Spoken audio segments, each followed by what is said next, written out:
মহাভাৰতৰ মহান বীৰ যোদ্ধাসকলৰ ভিতৰত আমি কৰ্ণৰ নাম বোধ হয় পোনপ্ৰথমে ল'লেও অত্যুক্তি কৰা নহ'ব। সেইকাৰণে কোৱা হয় যে বলিবীৰ বালিবীৰ বীৰ হনুমান নহ'বও নুপুজিবও কৰ্ণৰ সমান। কৰ্ণক অপ্ৰতিৰোধ্য যোদ্ধা হিচাপে থিয় কৰোৱাত এক অন্যতম গুৰুত্বপূৰ্ণ ভূমিকা লৈছিল কৰ্ণৰ দেহৰ কৱচ-কুণ্ডলে। কোৱা হয় যে এই দিব্য কৱচ-কুণ্ডলক কোনো অস্ত্ৰ শস্ত্ৰৰে আঘাত হানিব নোৱাৰে।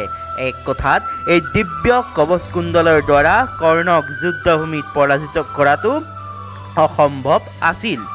সেয়েহে কুৰুক্ষেত্ৰ যুদ্ধৰ সময়ত ইন্দ্ৰই কৰ্ণৰ এই দিব্য কৱচ-কুণ্ডল ছলেৰে হৰণ কৰি নিয়ে। কিন্তু এই দিব্য কৱচ-কুণ্ডল ইন্দ্ৰই পাছত ক'ত ৰাখিলে বা বৰ্তমানে ই ক'ত আছে জানিবলৈ চাওঁ আহক আজিৰ এই ভিডিঅ'টি। নমস্কাৰ বন্ধু বান্ধৱীসকল, দৈবিক অসমীয়াৰ নতুন এটি ভিডিঅ'লৈ আপোনালোকক স্বাগতম জনাইছোঁ। যদি এতিয়ালৈকে আপোনালোকে আমাৰ চেনেলটি ছাবস্ক্ৰাইব কৰা নাই তেন্তে ছাবস্ক্ৰাইব কৰাৰ লগতে কাষত থকা বেল আইকনটি প্ৰেছ কৰি দিয়ে যেন ইয়াৰ দ্বাৰা আমাৰ নতুন ভিডিঅ'সমূহৰ আপডেট আপোনালোকলৈ গৈ থাকিব। বলক পলম নকৰি আৰম্ভ কৰোঁ আজিৰ এই ভিডিঅ'টি।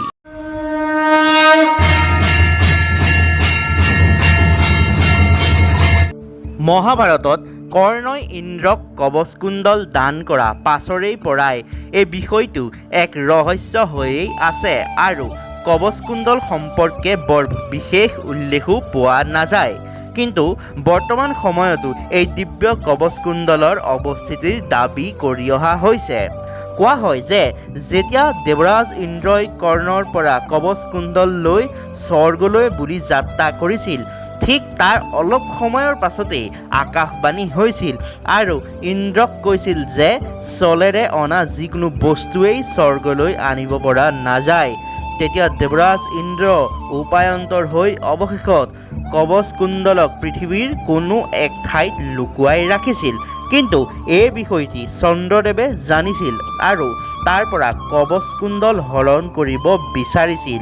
কিন্তু এই কথা দেৱৰাজ ইন্দ্ৰই আগতীয়াকৈ জ্ঞাত হৈছিল আৰু ততালিকে সূৰ্য আৰু সমুদ্ৰদেৱৰ সহায়ত বৰ্তমান উৰিষ্যাৰ কোণাৰ্ক নামে এক সূৰ্য মন্দিৰত লুকুৱাই ৰাখিলে।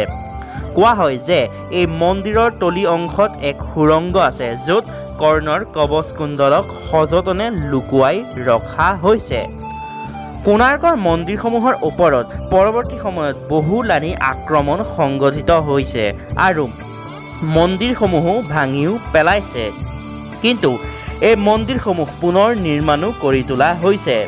সন্দেহ কৰা হয় যে আক্ৰমণকাৰীসকলে মন্দিৰৰ ভিতৰত নিশ্চয় কৱচ-কুণ্ডলেই বিচাৰিছিল। যদিও এই মন্দিৰসমূহ পুনৰ নিৰ্মাণ কৰা হৈছিল তথাপিও কিন্তু ইয়াত পূজা অৰ্চনা একোকে নহয়। কোৱা হয় যে কলিযুগৰ শেষত যেতিয়া ভগৱান বিষ্ণুৱে কল্কি অৱতাৰ ধাৰণ কৰিব তেতিয়া তেওঁ এই কৱচ-কুণ্ডল নিজ শৰীৰত ধাৰণ কৰিব। মহাৰথী কৰ্ণৰ কৱচ-কুণ্ডল সম্পৰ্কে এই ভিডিঅ' কেনেকুৱা লাগিল কমেণ্ট কৰি জনাব। যদি ভিডিঅ'টি ভাল লাগিল তেন্তে ভিডিঅ'টি লাইক, কমেণ্ট আৰু শ্বেয়াৰ কৰিবলৈ নাপাহৰিব আৰু লগতে এনেধৰণৰ সনাতন ধৰ্মৰ লগত জড়িত ধাৰ্মিক ভিডিঅ'সমূহ চাই থাকিবলৈ ছাবস্ক্ৰাইব কৰিব দৈবিক অসমীয়া ইউটিউব চেনেল। পুনৰ এটি নতুন ভিডিঅ'লৈ আপোনালোকক লগ পোৱাৰ আশা আৰু প্ৰতিশ্ৰুতিৰ সৈতে আজিৰ ভিডিঅ'টি পৰিল ইমানতেই সমাপ্তি। এতিয়া দিয়ক অনুমতি, ধন্যবাদ।